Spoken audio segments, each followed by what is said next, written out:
Okay, ballers.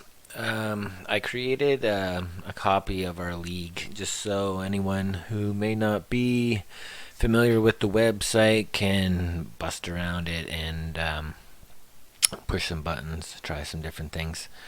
So, from whatever screen you happen to be on, let's start from the home screen. Go up here to My Leagues, and you should see the Biz number 2, Spring Training. If you go into that league, what I've done is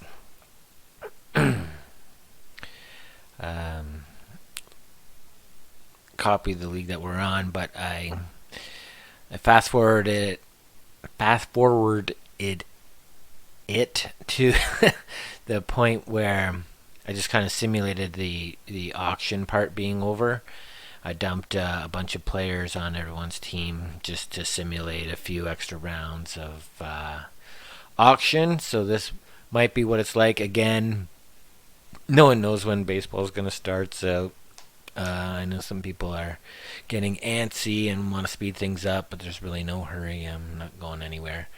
Um, the auction's already gone much longer than it originally was going to, so no need to get crazy. And so this copy league will just let you nose around some of the settings and set up for the next stage after the auction is over.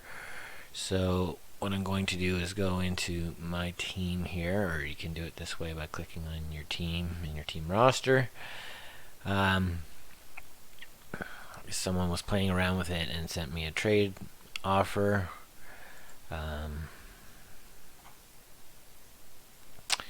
You see your trade offers by going into pending transactions.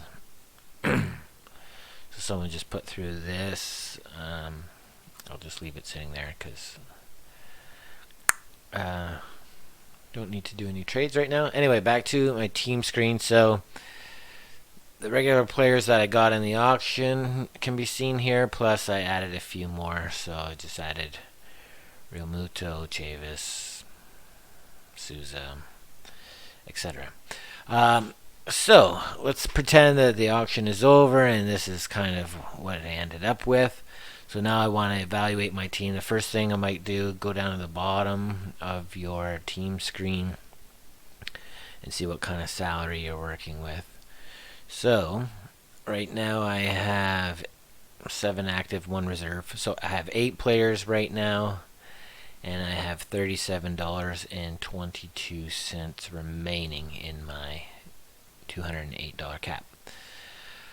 Okay, so I have $37 to work with, and I need at least 26 players to play with. Smart move would be to have a few extras, but if you run out of money, I guess you get what you get. A reminder, if any of your players got injured and went on the real life disabled list, they would qualify, or injured reserve list now it's called. Any players in real life went on the injured reserve list, you could move them there as well. What you do is you click on their name, and if they qualify for the injured reserve list, you could that spot would be open, and you would just click on it. If someone does go on your injured reserve list, their salary no longer counts towards your cap. You can leave someone on your injured reserve list as long as you want. Obviously, if they're a good player that you want to use, you're going to activate them when they become active in real life as well. But it's just a safeguard to know that if you get an injured player and have to pay for a substitute, the salary will go away. So obviously I spent a lot of money on bets. If he were to get hurt in the first part of the year, I would put him on the injured reserve, and that would free up $45 for me to find a replacement or two to put in a spot. Ideally, you have some reserves on your team already, and you don't have to buy more, but it is what it is. Do what you want to do. Okay, so here's what I've got here. Let me jostle these around because Souza went into a reserve spot. So what I'm going to do is Move Mookie to center field. And move Souza to right field. When you click on their name, it's going to show you the possibilities for places that you can put them. There's a bunch of different settings for clicking and moving things around. Those are found in your, where do you go for that? My Team settings. So in the My Team settings, general, I think it is, you can choose a lot of the different ways where you can move your players around or whatever. Just use this spring training league to mess around with it and set it to what you like. Okay, so back to the team. So here's what I've got. I got one pitcher. I need a third baseman and a left fielder. That being said, I have JD Martinez, so technically I could put him in left field. And then just get any old player. Now, this league here, as opposed to the video I did last time, is our settings and our stats. So, my team currently is showing the projected season, so what Fantrax thinks all these players are going to do during the year. And I've got it on the track stats, the kind of the things that we get points for are shown across here. So you'll notice in the projected stats, which we are on now, we're projecting for this season. This is fielding points, and it's all zeros. If you mouse over it, you'll get a glossary sort of how the category works. But you'll notice that it's all zeros because Fantrax does not have the ability to project how many ground balls someone will field and how many assists and double plays and all that. They just don't bother to go through all that. So it may be of value to switch your stats to the 2019 regular season. If you do that, now you can get an idea of how many fielding points a certain person might get. Now, these are worth a quarter of a point, so divide that by like 8, and that's how many? I think maybe more. I don't know. Math is bad, but they're worth a quarter of a point. So if that's an 1/8, then so be it. Maybe a 16th. I don't know. But this is how many fielding points that they got last year. So it is a way to kind of judge how you can move your players around. Like I said before, players who touch the ball more often than not in terms of catching and throwing are going to end up with more fielding points. Throwing runners out from the outfield and from catcher is a big thing. But generally speaking, you can mouse over the fielding points and see there what everything is worth. You can get 13 points for catching someone stealing, and errors are -5. Anyway, on the fielding points, you can just kind of look at the numbers and gauge one player versus another. You see that middle infielders, they obviously touch the ball a lot on double plays. They both catch and throw. So they generally have a few more fielding points. And obviously players who play in the field a lot more will have more fielding points. Which is why it brings me to the point I was trying to make. I made a short story long. JD Martinez DHs a lot, so his fielding points are probably going to be comparatively pretty low, certainly compared to Mookie Betts, but probably comparatively low to a lot of outfielders because he doesn't play in the field that much. So that's why I kind of slated JD for the utility slot, which is essentially your DH spot. So that player doesn't collect fielding points in our scoring system. Just these 9 players in positions. Their fielding points that they get that day when you have them in active slot counts. And the person that you have in your utility slot, their fielding points do not count for that day. So if you want to hide someone, or your least best fielder, that's the spot to put him in. Okay, so let's kind of revisit that conditional free agent setup that the previous video was about, because now I can show you using real examples from our league now that I have this copied league. And then you can go on there and mess around and push some buttons. Obviously that league will get deleted after a little while once everyone's comfortable, but it'll give you a chance to boot around. Okay, so I need, after this so-called simulated auction, I have a few more players than I currently do right now, just to kind of fill it out a bit. But I need a third baseman, and I need a left fielder. You can see I also have the choices. When people play more than one position, obviously you can move them around too. Like I could use Chavis as my third baseman if there's a juicy first baseman out there. So we'll go off of that. That's a good place to start. I need someone to fill either third base or first base, presuming I'm going to leave Realmuto at catcher. So let's set that up. A first baseman or a third baseman. What I'm going to do is go to the player's screen, and it's set on projected season, so it's trying to. Fantrax has kind of predicted what they think everyone's going to do this year. And again, I'm going to click hitters here. If you have all, these categories are just kind of generalized on the predicted number of points. All across all Fantrax leagues, what percentage of teams have these players, their average draft position, that sort of deal. But if we're looking for hitters, we might want to look at their stats more detailed. So click on hitters, and these categories will change to actual stats. Like I said in the previous video, you don't have to collect triples or doubles or whatever. Hitting a home run or hitting 2 doubles is worth exactly the same number of points, because it's the same number of bases. Technically, we could have just gone with total bases, but it's not as fun, I don't think, to look at throughout the year. You'd like to see, oh, my guy got a double today, rather than he got 2 total bases. I don't know, just doesn't look cool to me.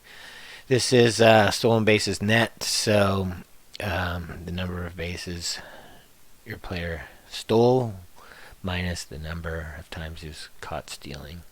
Getting picked off, leading off a base is on there. Rarely ever happens, but if you get picked off, obviously it costs you. Actually, Fantrax has no predictions for that as well, and it seems to have no predictions for sacrifice bunts, grounded into double plays.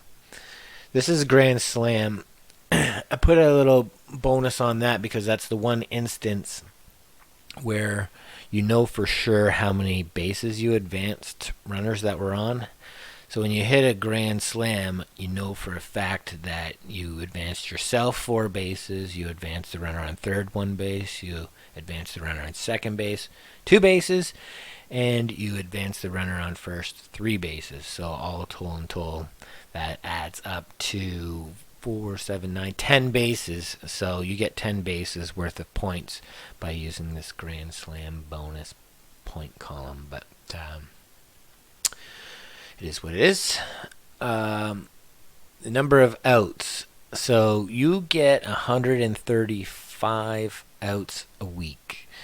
So that's important because the day that you reach 135 outs, you stop scoring on offense. So 135 outs is 5 games, right?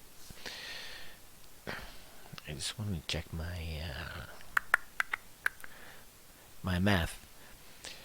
27 outs a game over 5 games, 135, I think that is. So that's why the number is 135. It's 5 games worth of outs.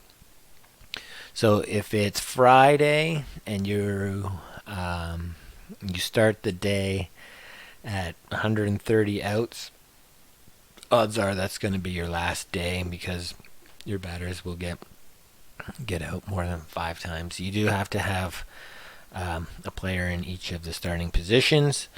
Now, on that topic, let's go back to the team for a sec. You have to have someone in all of these spots or else your roster is illegal. You'll see up here in this yellow area, it's telling me I don't have enough players. I have to have at least 26 players. And I have to have at least one third baseman, one left fielder. So all these spots have to be filled with people. On the pitching side, you have to have at least one active pitcher per day. You can leave the rest blank and have the rest of the guys on your reserve. And I'll explain a bit more about that in a sec. So you got 135 outs. The most, I'd say the best outcome you could hope for is to end the day just under 135 outs on a Saturday. If you've only got to 134 outs on a Saturday, that means you'll get to put a lineup in for Sunday of a full 9 batters. Is it 9 batters? 1, 2, 3, 4. Yeah. On the day that you go over or you reach 135 outs or you go over 135 outs, the rest of your day counts, but then you're done.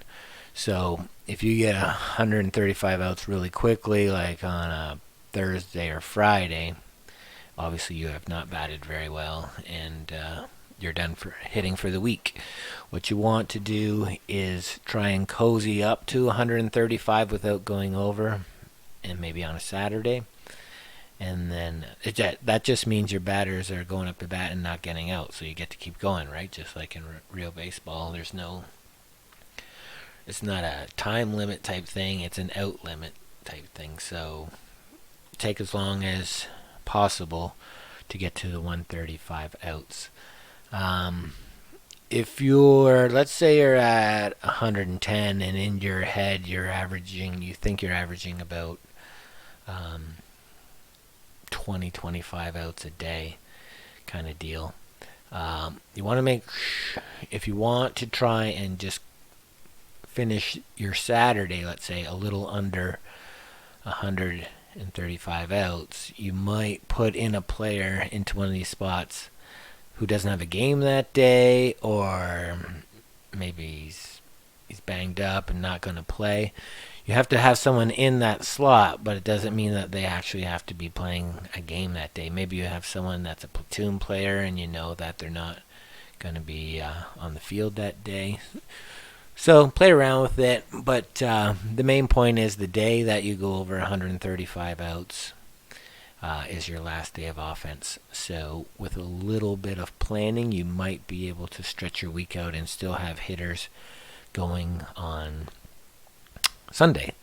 When you do figure out the day that you are going to be over 135 outs, you definitely want to max out your roster. Make sure it's full of all players that are likely to play a full game. If you're going to go over on hitting, you might as well go over by a lot. In the live scoring, which you'll probably pop into... There's no stats on this right now, but it'll keep track. Oh, over here. So it'll keep track of how many outs you have, I do believe. Yeah, right here. So in these matchups, you can see how many outs you're at for the week. So you can see how much space you have to play with. So like I said, try and finish a day just under 135 outs, and then max out your roster for the next day so that you go over 135 outs by as much as possible. or maybe your guys don't get out a lot, but you definitely want a full roster on the day that you reach 135 outs. Okay, back to team. So let's talk about the pitching. As in real life, you don't pitch because you want to, you pitch because you have to. No one wants to play more defense than necessary. You just have to get the other team out. So that's how our league works as well. So you have to pitch 45 innings a week. You do not, I repeat, you do not want to pitch more than you have to. Sometimes you're going to go a little bit over. There's no way to control what's happening in real life. If you're at 40 innings, you might throw in a starter just on his own. If I was at 40 innings and I want to reach 45, everyone wants to reach 45. I would put in one starter. So let's say I put in just Max Scherzer, and I put the rest of my players on the reserve list so that their stats don't count. He might pitch 7 innings and put me over. I might actually end up pitching 47 innings. But there's a chance it's not going to be as damaging as if you don't reach your innings. If you don't reach your innings, I'm going to manually deduct a point for every inning you're short. So if you only pitched 43 innings, you're going to lose 2 points for being short of 45. This is where the value of relievers comes in. If you had 43 innings going into a day and you have to reach 45, you wouldn't want to put a starter in your active slot. You would put a 1 inning reliever or 2 in your active slots and try and land right on that 45 exactly. Now I know you don't know if a reliever is going to get into a game that day or not, but all you can do is give it a go. The other thing you might do is there's always a game on Sunday night. If you happen to have a reliever that's playing Sunday night, what you can do is put a daytime reliever in that slot, and if he gets you up to your 45 innings, then you're good to go, you're done. And if he doesn't, then put in your nighttime reliever and try and get to 45 that way. If that makes sense. But there's a penalty for not reaching 45 innings, and there's no real value to pitching more than 45 innings because all it can do is lose you points. So let's talk about the pitching points a little bit. Probably the easiest way to understand this. So you can see Scherzer has a fantasy point listing of negative 47.86. So what that means is Fantrax predicts that Scherzer will give up 47.86 runs this year. We all know our pitchers only give up runs. They don't gain us points. So as in real life, you just want pitchers who give up the least amount of runs as possible in the required number of innings. So you have to pitch 45 innings, and you want to get through them as cleanly as possible. So by all means, don't be fooled by thinking that because pitchers have negative points that they have no value. Because if I have some other crappy pitcher in here, like Drew Pomerantz or something, his number is going to be, well, let's go find out. So Scherzer's minus 47.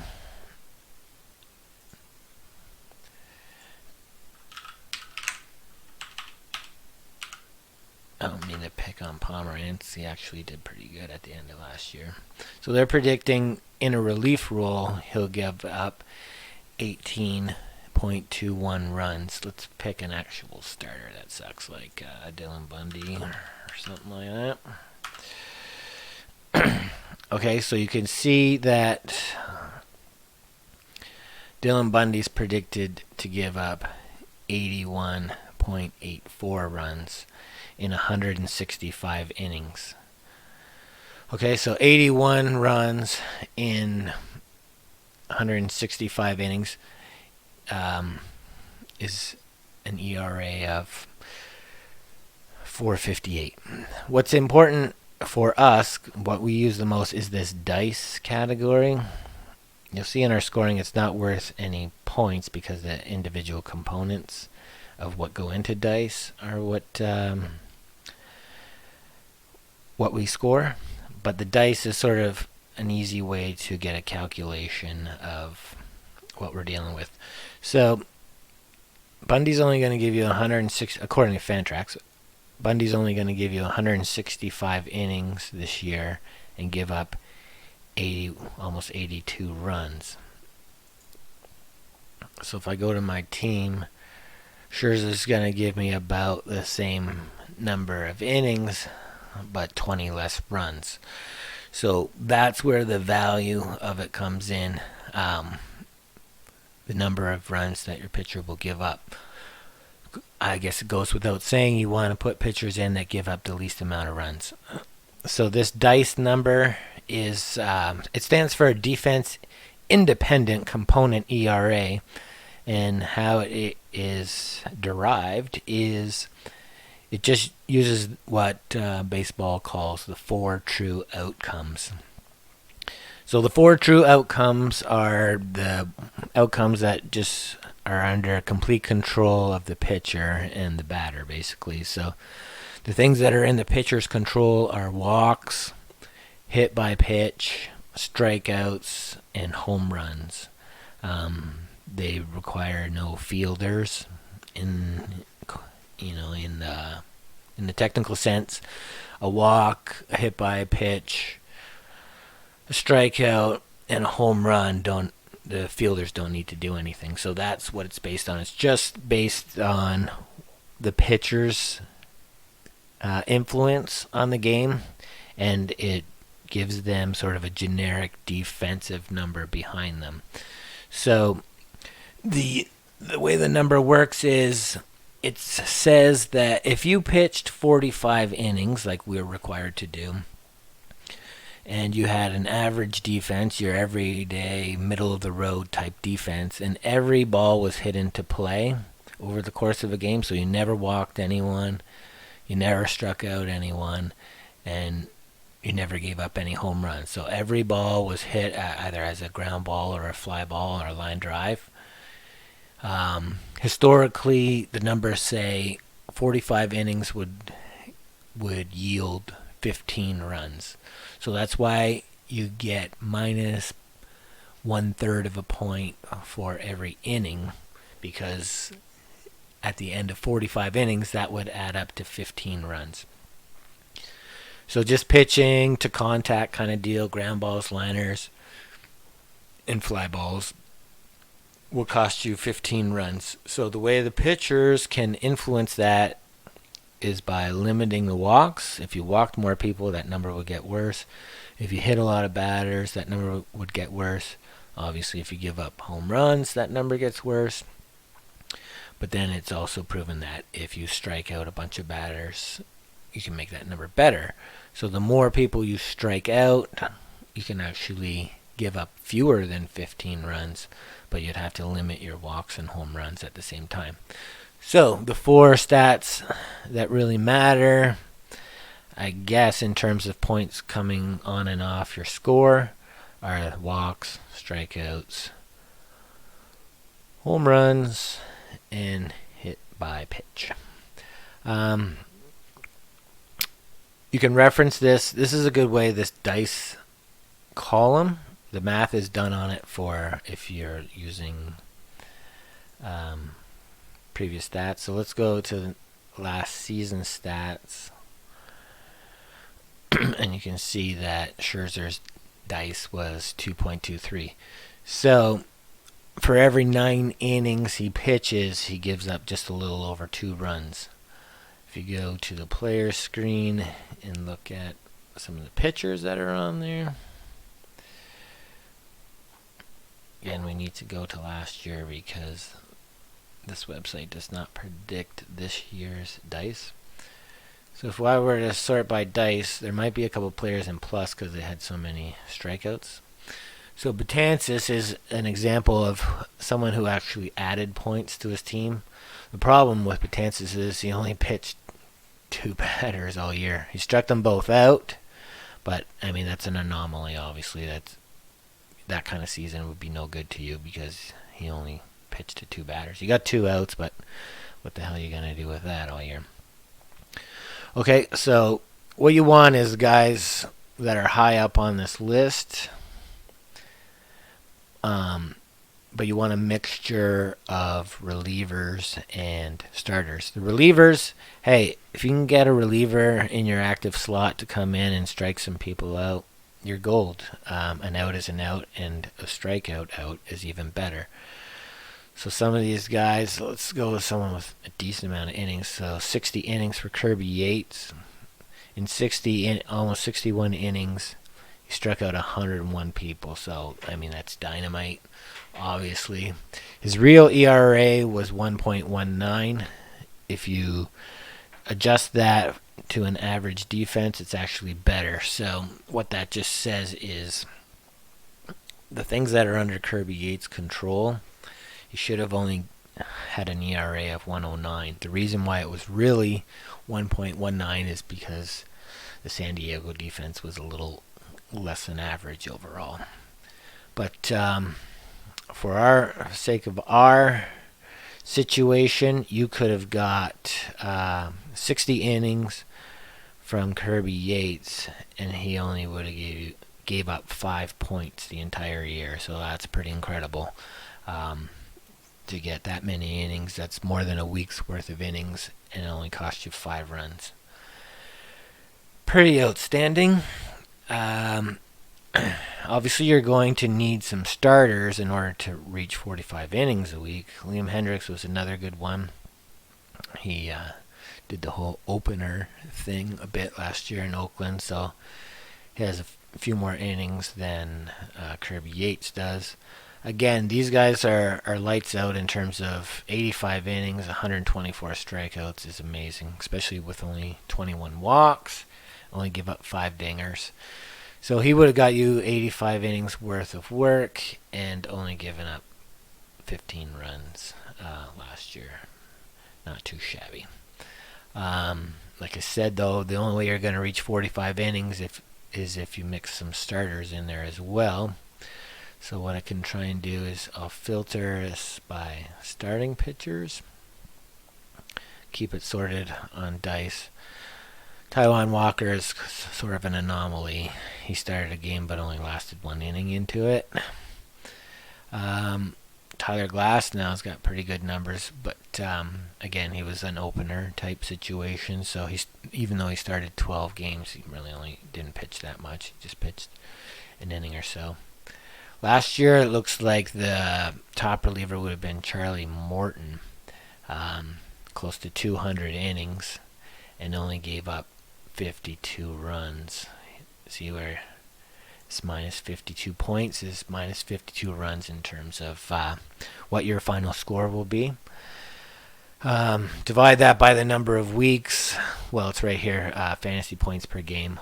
About 1.6 runs given up per game. So obviously pretty good. You're going to have a pretty stellar offense with our reduced number of teams. So if your starter's only giving up 2 runs, you're in good shape. Lance Lynn, over 200 innings, 246 strikeouts. Pretty amazing. You can see when people have such a huge difference in their actual ERA versus this dice number, it just calls out to their defense. For the balls in play, the defense on Texas is going all Elvis Andrus in the Bautista bat flip game where he forgot how to catch a ball. It just speaks to the balls that are hit into play.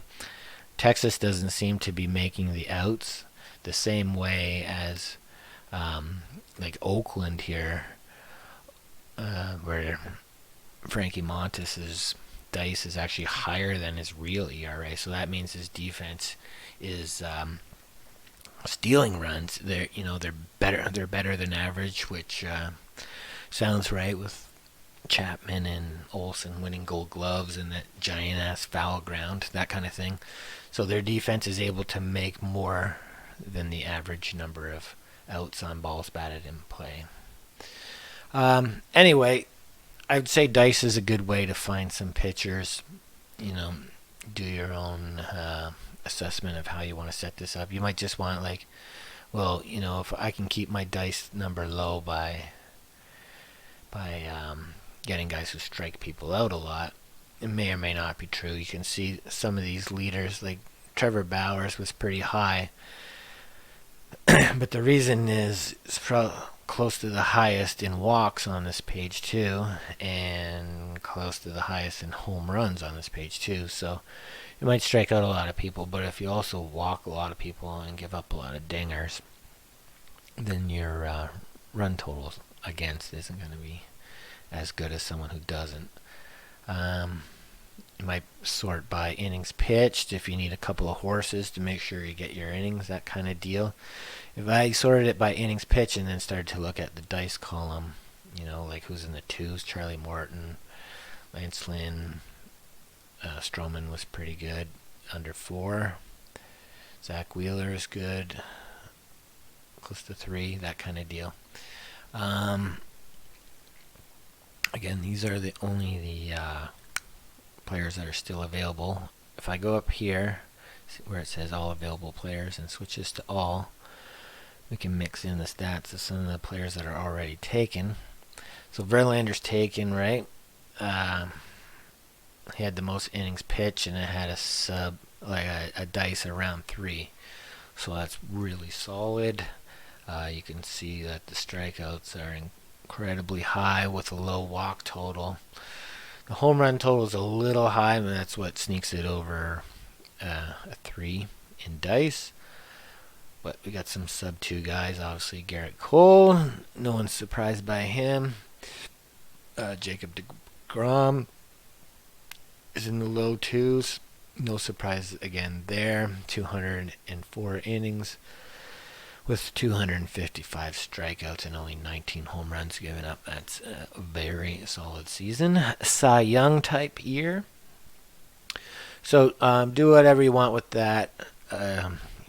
But I do recommend you get a couple of relievers as well, because not only do a lot of them have a low dice number, which is good for you because it's clean innings and innings with a lot of strikeouts. So someone's obviously going to want Kirby Yates. I mean, that goes without saying. Someone's going to want Hendricks,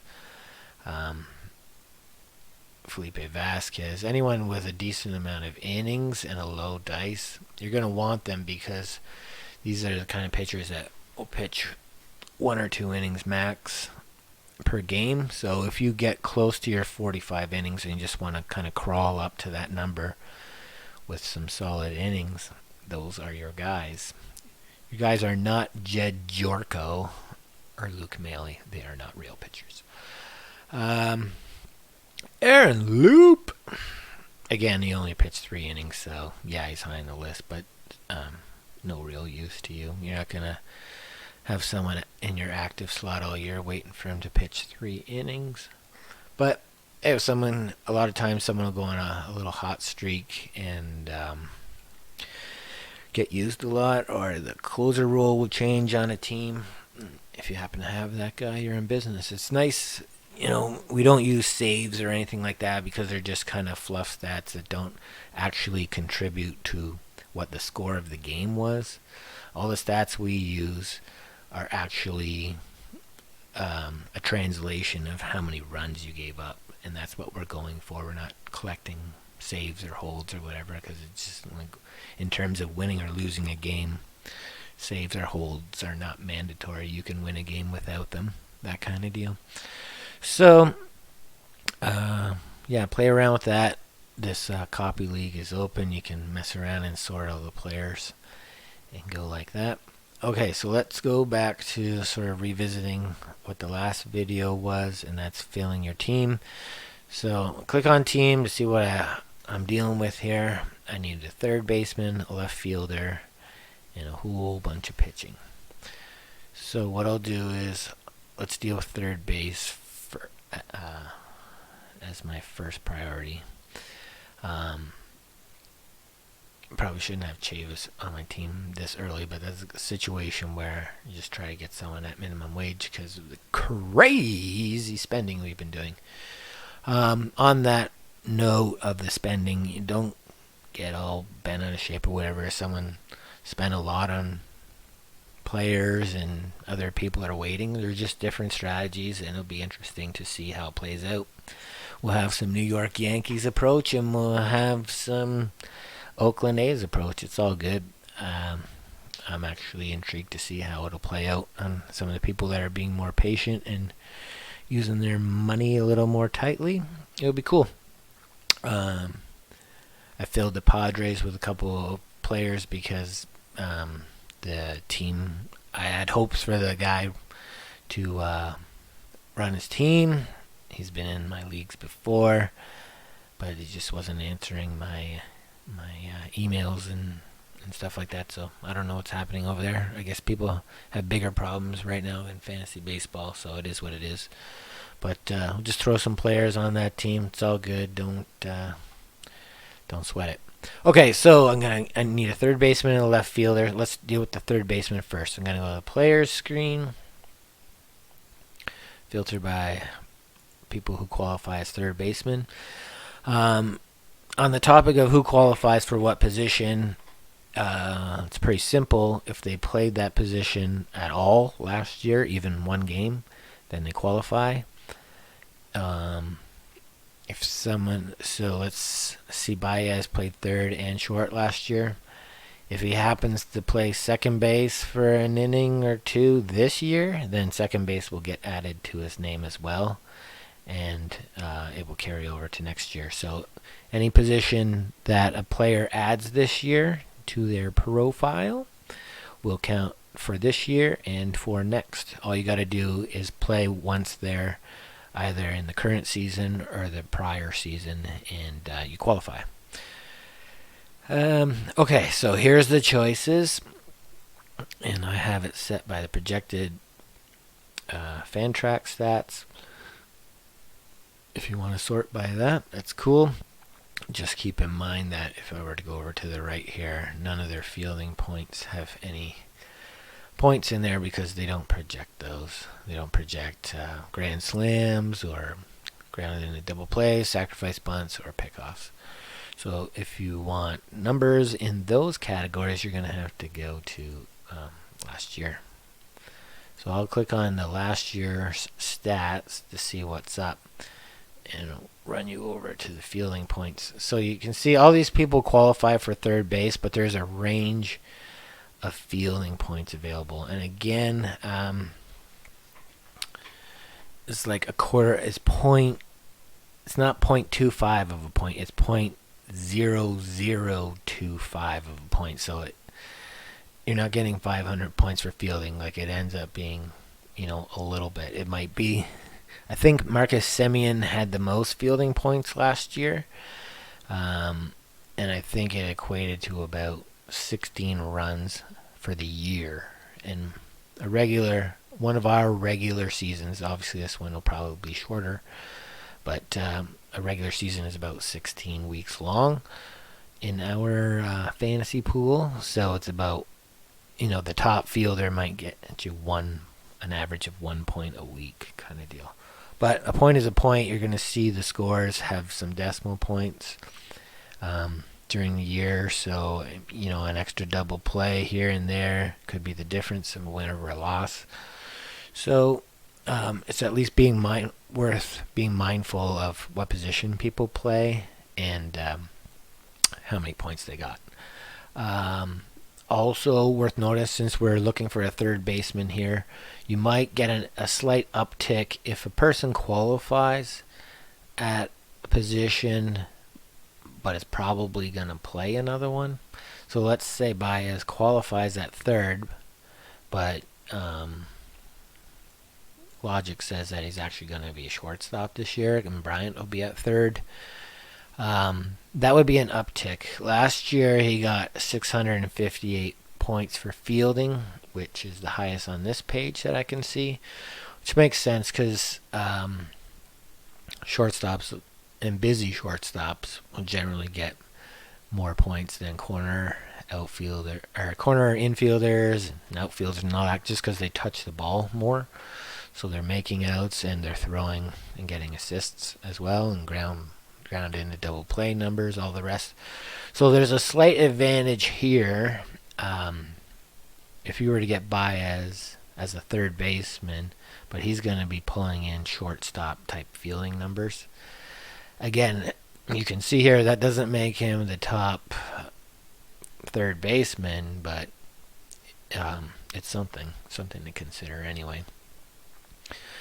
I think on here the only true third baseman above, well, there's two true third basemen above him, Donaldson and Suarez. The other two guys played other positions as well. So let's see, Ryan McMahon played some middle infield as well. So there's some fielding points. The fielding points aren't the end-all be-all, but it's something to be aware of anyway. The end-all be-all is this category here, the actual points. So that's your batting and your fielding combined. If I am after a third baseman, and this is my choices of available players for that, what I want to do is start building a list, a claim list. So I'll click on, let's say, Suarez is my first choice. I had him before and I'm a fan, so I'm going to click on him. And I think when the auction first ends, I'm going to take off a setting. When the season is going, I'm going to have a setting where the website calculates a salary for everyone based on their projections and how much of the year is left.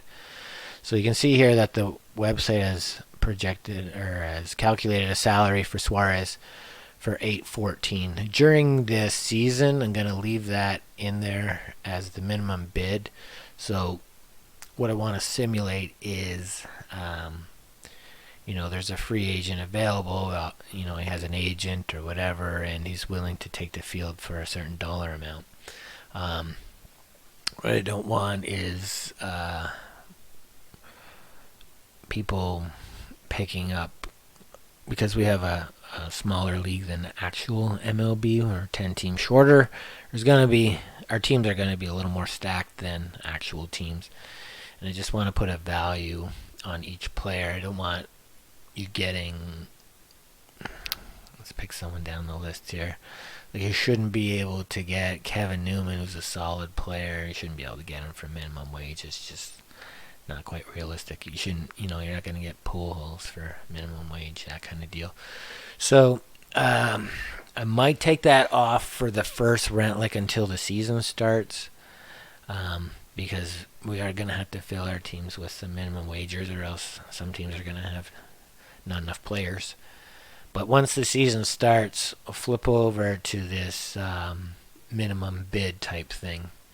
And I think it's in there right now. I won't take it off for the moment. I will. 1 sec. Okay, sorry. So, in the preseason, I'll set this up so you can still bid minimum wage. I want to make sure that everyone's able to fill their teams. But once the season starts, I want to make the minimum a player will go on your team for equal to this salary.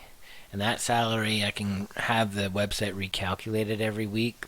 So as time goes on, I don't know if they change their projections all that often on the website, but they did acknowledge that as the season goes on, obviously the player is going to get fewer of those projected points, so it will start to decrease the salary that they value each player at.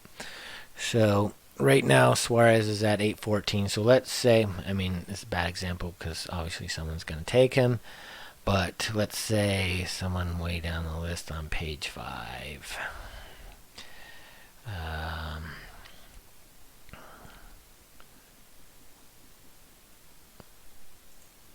For third baseman, Eduardo Nunez. Bad example. He's not even going to play in the league. Dietrich. Dietrich might be, up with Cincinnati, that kind of deal, and you're gonna need someone. Also a bad example because he's at 56. Crap. Let's go Tim Beckham. So you need an emergency third baseman kind of deal, and it's a few weeks into the season.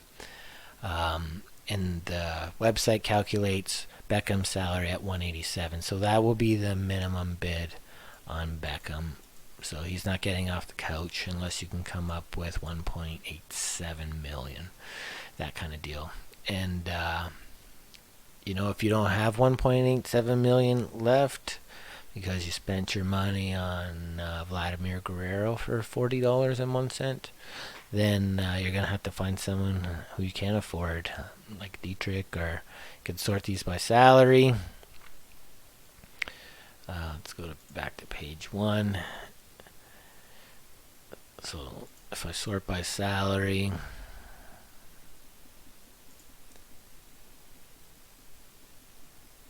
it's not going in the reverse. Sort them by salary and then start flipping pages until you get to some minimum wagers that you can afford. It's going to be probably be few and far between to find a minimum wager that's actually on a team. If they're going to get some points, then it stands to reason that they're going to have some value above the lowest. But there'll be a couple guys in there. Just grab Brock Holt or whatever. Again, this is going to be why it's important to have more than 26 players on your team in the first place. If you have an injury to a third baseman or whatever, it'd be nice if you just had another third baseman on your team already and you didn't have to go shopping for one. But that is a strategic choice you have. You can do whatever you want. You have to have at least 26 players. That's the rules in real baseball. But no one says you have to have 40 players on your 40-man roster. So if you don't want them and don't want to pay extra money for players that you don't think you'll use, then you don't have to have them. Okay, so let's get back to it. We're going to fill my third baseman spot. This is the longest process of yakking I've ever done. Okay, so Suarez, my first choice. So I'm going to try and get him for $6. Hit submit now. On here, this is just a choice where you want this player to go if you were to win the bid for them. So if you want them to go straight into your third base active slot, you'd leave it. But if you want them to go on your bench, you would switch it to bench, that kind of deal. And if you want them to go into a different position, that's where you do it. Anyway, I'm going to submit for Suarez. I'm going to submit for Baez at $7.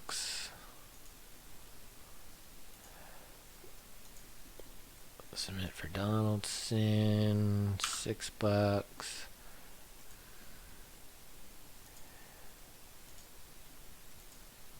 Machado, I hate. I don't even know why I clicked on him. McNeil, $4.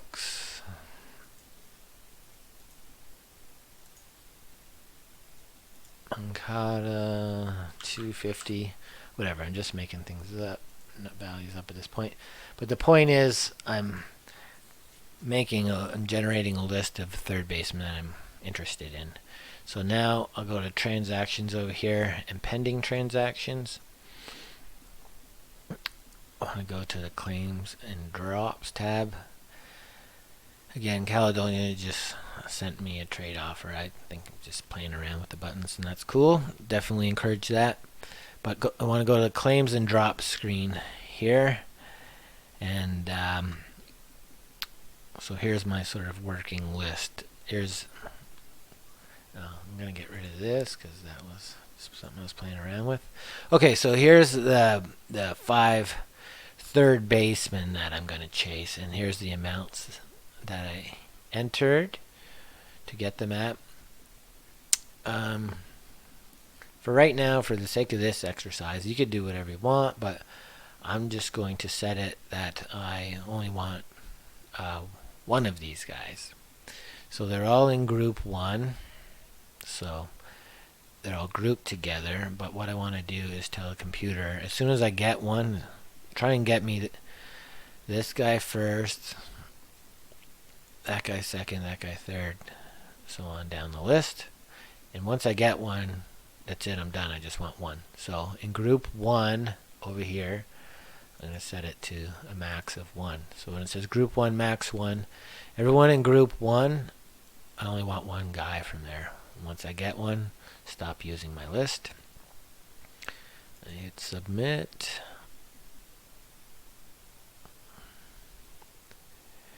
And we're good to go. So the top part of this is my worksheet, if you will, and only I can see that. Same as when you do it, only you can see your worksheet. The bottom part, you can see what everyone's bidding on. Okay, I went in earlier and I submitted a $10 million bid, or $10 bid for Matt Olson on behalf of Caledonia, because I just wanted to have an example to work with in here. So you can see that Caledonia has a bid in for $10 on Matt Olson, and then I have these bids in on third baseman. What you want to do, and I mentioned in the last video, is you're setting up your plan up here, and then when you hit submit, you'll be able to see how it kind of plays out down here. But understand that this bottom part isn't the end all be all. Like, this doesn't necessarily mean that I'm going to be bidding $6 on Josh Donaldson. It says that the highest bid for Josh Donaldson on anyone's worksheet is $6, but what you have to realize is I've got it set up as a condition. So if I were to get Suarez for $6, that's it for my group 1. I'm not going further with any of the other things in group 1. So this bid for Josh Donaldson and $6 is never going to happen. So don't be too fooled by what you see down here. If you want a Josh Donaldson and you see that I have a bid in for $6 million, you're still going to need to go into your worksheet, into your player screen, click on his name, enter what you're willing to pay, and set up your own sort of pecking order. Even if you put down that you only want Donaldson for $5, there's a chance you might get him, even though you won't be able to see this top part up here of mine. You'll only be able to see this bottom. So if you see there's a bid in for Donaldson at $6, you don't necessarily have to beat that bid to be in the running for Donaldson, because it may be down someone else's pecking order. Now, if you want to guarantee, most definitely, 100%, I have the highest bid for Donaldson, then what you'll need to do is make sure that your name is showing on this screen. And you have to make sure that's high enough up your pecking order as well. So you couldn't put, like, if this said, if you typed in, well, I'm going to pay $8 for Donaldson, but you had him third in this group, and this group is only set up to pick one player from, your bid isn't going to go in either if you get Suarez or Baez. Hope that makes sense. So there's a group for third baseman. Now I also need the left fielder, so I'm going to go back to the player screen, filter by left fielders. Let's stick with the projections for this year. So Gallo. Again, before the season starts, you'll be able to put in minimum wage bids, which is 56 cents. Once the season starts, the minimum bid will be whatever's in this salary column here. And that'll just be a way to prevent sort of scrubbing the deck for scraps and getting a bunch of players cheaper than you probably would in real life. So Benintendi, $4.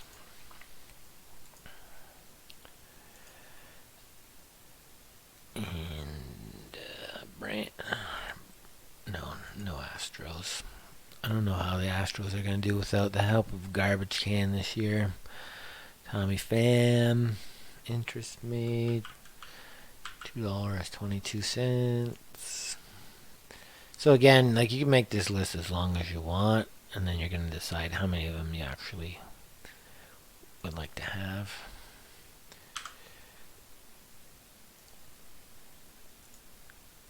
Okay, so there's a group of left fielders. So I'm going to go to my pending transaction screen again and click on the claim drop tab. So what I want to do is separate these left fielders from the third baseman. So anyone who's a left fielder, I'm going to swap to group 2.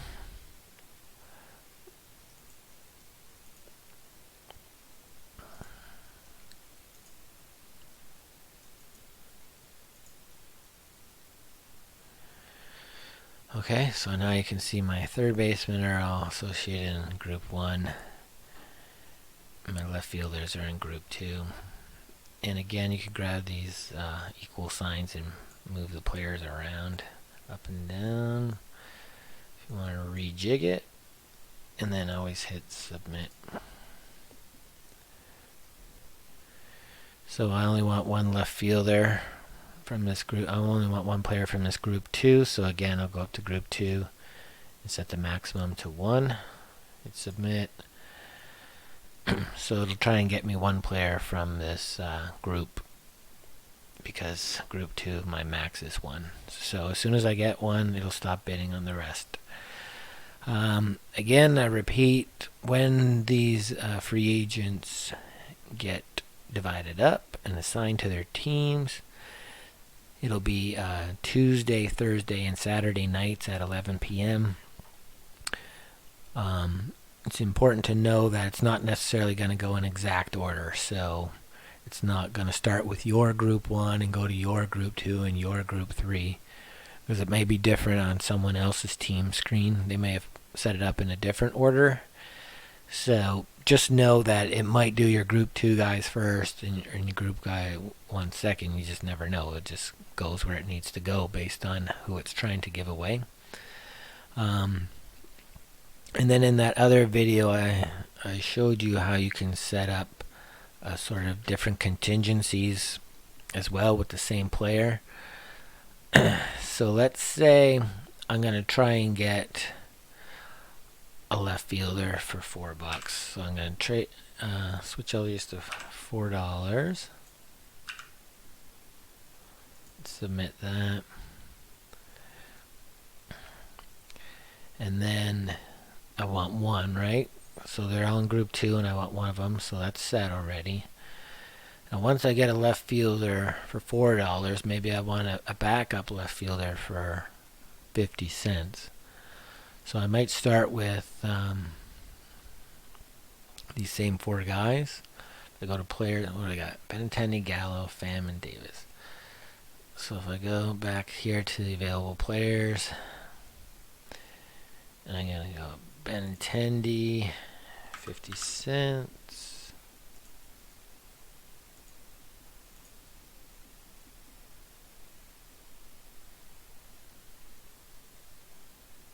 Oh, sorry, the minimum is 56 cents. I'm a clown. 56 cents.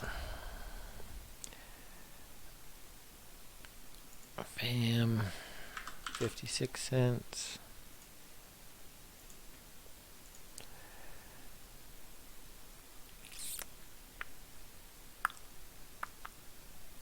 Gallo,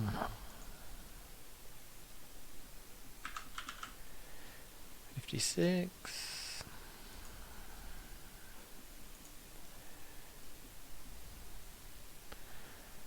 And Chris Davis. So it's the same 4 guys I already submitted a claim for $4 for.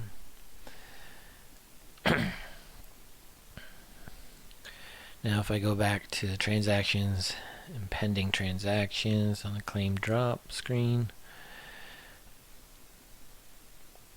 Those guys are all there again. So I want to put them in a separate group. Group number 3.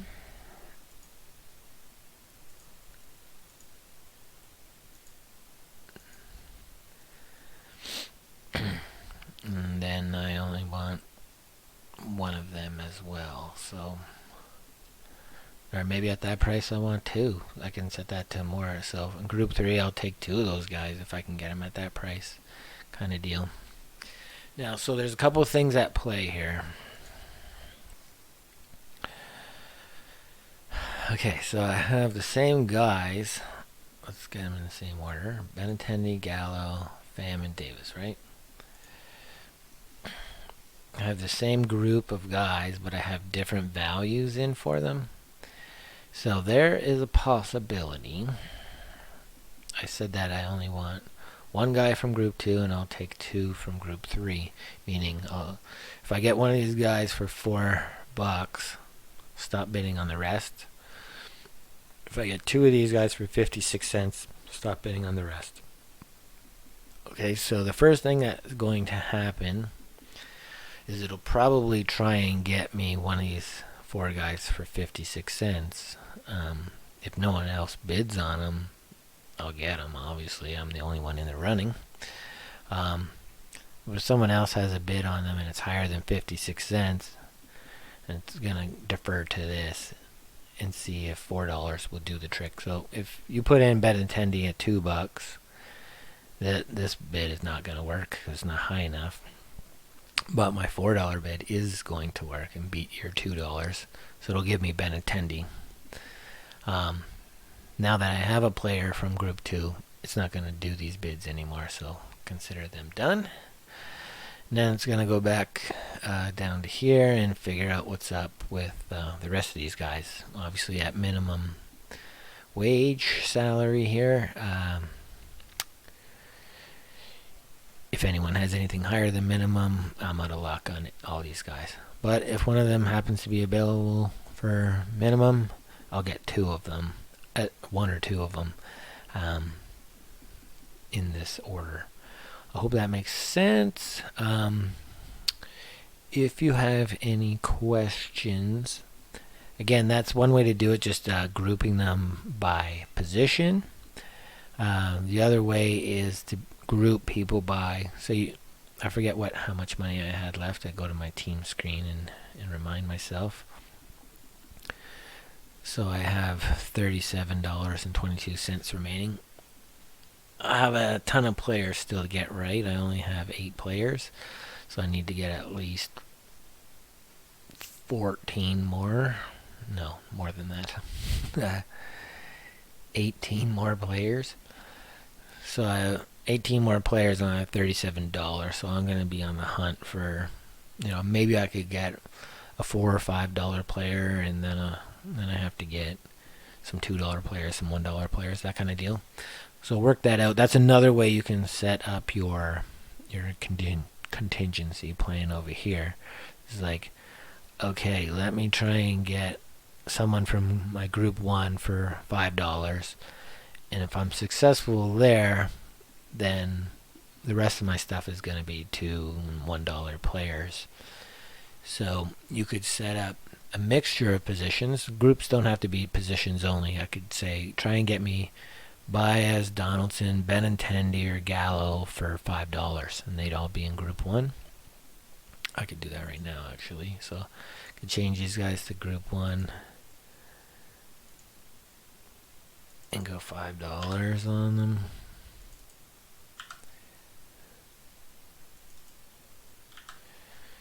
That kind of deal.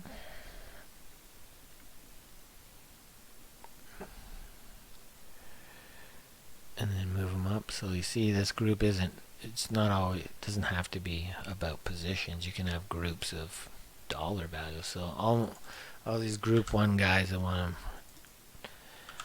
I have room for one more $5 player on my team, basically, right? I don't have enough money to I have a ton of those. So in group 1, I only want one player. Just try and get me one of these guys. Hopefully $5 will do the trick. Failing that, and then I have groups that have lower dollar amounts in it. Okay, if I do that, then the next most expensive player I can afford is $4. Try and get me someone from a $4 group, and then try and get me someone from the $3 group, that kind of deal.